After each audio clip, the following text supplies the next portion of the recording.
Before you begin, ask yourself this.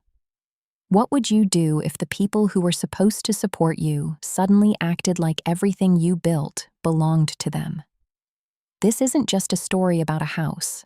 It's a story about boundaries, self-respect, and what happens when someone spends years earning a dream, only to discover that the people closest to them think they're entitled to it. And the first time I realized my family didn't see me as an equal, I was 10 years old. The first time I realized they might never see me that way, I was 32. My name is Diana Monroe, and the day I bought my dream home should have been one of the happiest days of my life. Instead, it became the day I finally understood how easily love can be confused with ownership. I had spent nearly a decade working toward that house. Long shifts, second jobs, missed vacations, late nights spent staring at spreadsheets while everyone else seemed to be living their lives. Every payment came from my effort. Every sacrifice was mine. The house wasn't luxurious, but it was mine. That mattered. For the first few weeks after moving in, I kept things quiet. I wanted time to settle in, to enjoy the feeling of unlocking a front door that belonged to me, to sit in the backyard with coffee and appreciate what I'd built. Then, one Saturday afternoon, everything changed. I pulled into my driveway and noticed several unfamiliar cars parked outside. Confused, I walked toward the front door. That's when I heard my mother's voice, loud, confident, proud. This room would be perfect for family gatherings. I froze. Inside my house, my mother was giving a tour. Not to guests, not to neighbors, to my brother and his wife, as if the home belonged to all of them. I stood in the doorway listening. She opened doors, pointed at windows, talked about future plans for a house she didn't own, a house she hadn't paid for, a house she hadn't helped build. When she finally noticed me standing there, her smile faltered for a fraction of a second. Then she laughed. "Oh, good," she said. "You're home." As though nothing was unusual, as though she hadn't invited people into my personal space without permission.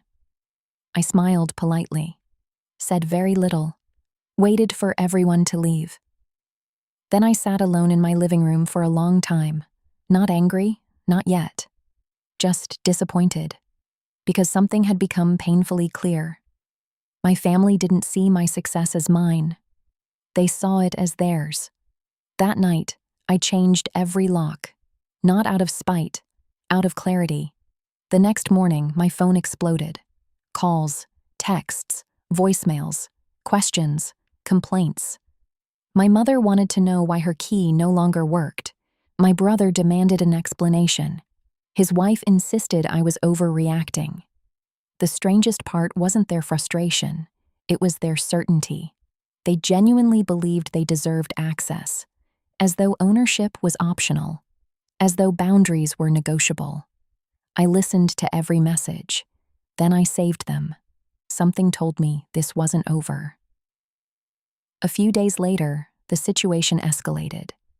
Family members began calling, aunts, cousins, people I rarely heard from. Everyone seemed to have an opinion.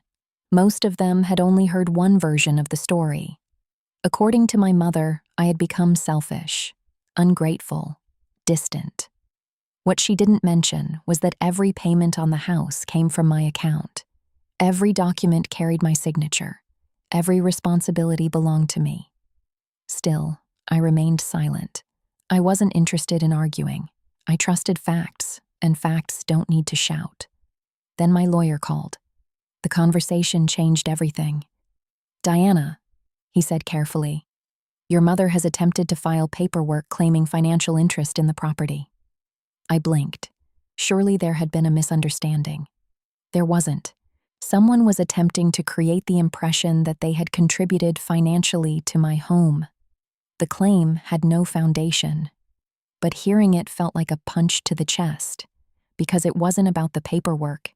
It was about what it represented. They weren't trying to celebrate my success. They were trying to attach themselves to it. For years, I had chased their approval. worked harder, achieved more, hoped that eventually they'd be proud. Instead, every accomplishment seemed to become another thing they wanted to control. That realization hurt, but it also brought freedom. Because once you stop seeking validation from people who refuse to give it, you become impossible to manipulate. I started documenting everything: messages, emails, voicemails, security footage, not because I wanted conflict, because I wanted clarity, and clarity requires evidence. Then one evening, I reviewed footage from my security system. What I saw made me stop breathing for a moment. My mother and brother standing outside the front door after midnight, trying to gain access, talking quietly, testing the handle, looking around. The footage wasn't dramatic. It was simply undeniable. For the first time, I saw the situation exactly as it was. This wasn't misunderstanding. It wasn't concern. It wasn't love expressed poorly. It was entitlement. And entitlement has a way of revealing itself when boundaries appear. The next day, my lawyer reviewed everything. He assured me the house was legally mine. The ownership claim would fail. The documentation was overwhelming. I should have felt relieved. Instead, I felt something unexpected: sadness. Because winning a legal argument doesn't repair a broken relationship. It only clarifies reality. Over the following weeks, tensions spread throughout the family. Stories circulated. Opinions formed. People chose sides. I stopped participating, not because I had nothing to say, because I was finally learning something important. Peace doesn't come from convincing everyone you're right. It comes from knowing you don't have to. One afternoon, my aunt called. "Diana," she said gently, "maybe you should just let it go." I looked around my living room, at the furniture I had purchased, the walls I had painted, the dreams I had worked for. Then I asked a question. When exactly was I supposed to let go of myself? She had no answer. Neither did I. Months passed. The noise slowly faded. The arguments became less frequent. The pressure weakened.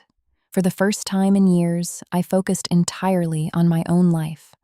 I planted flowers in the garden, hosted dinners for friends, started traveling again, filled the house with people who respected boundaries because they respected me. And little by little, something remarkable happened. The house stopped feeling like a battleground.